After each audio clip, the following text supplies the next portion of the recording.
This was stated by Vice President of the European Commission for Energy Union Maros Sefcovic at a press briefing on the results of the trilateral gas talks in Berlin on the evening of December 19. Details of the arrangements will be known later. It was a very long day and long negotiations. I would like to thank the Minister of Energy of Germany for assistance in reaching an agreement in principle, said Maros Sefcovic in Berlin. Gas talks in Berlin lasted more than 7 hours. However, he noted that the details will be known later, after the discussion of the gas issue in Kiev and Moscow, as well as the approval details before the official signing of the Treaty of Transit.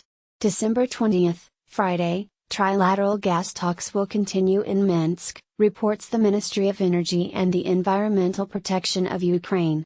The European Commission will take part in them online. Maros Sefcovic said that the parties in Berlin have reached an agreement in principle on all the key elements in the issue of gas transit, which, in his opinion, is good news for Ukraine, Russia, and Europe.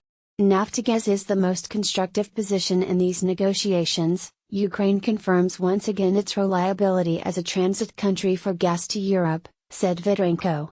During the Normandy meeting in Paris, the President of Ukraine Volodymyr Zelensky, the President of Russia Vladimir Putin discussed the continuation of transit gas through Ukraine, and the resumption of direct supplies of Russian gas to Ukraine. Recently, the Ukrainian company Naftogaz has won a lawsuit against the Russian Gazprom.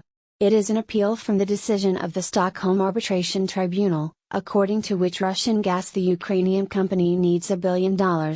In Soviet times, the Ukrainian gas transportation system was designed to transport 140 billion cubic meters from east to west. Until 2005, the volumes of transit were very close to this maximum, and then gradually began to decrease.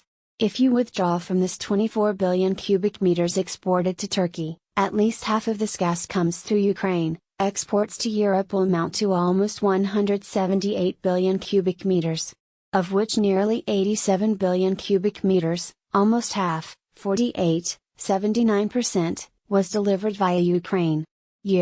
Russia actively tries to get rid of this dependency and builds new pipelines to bypass Ukraine.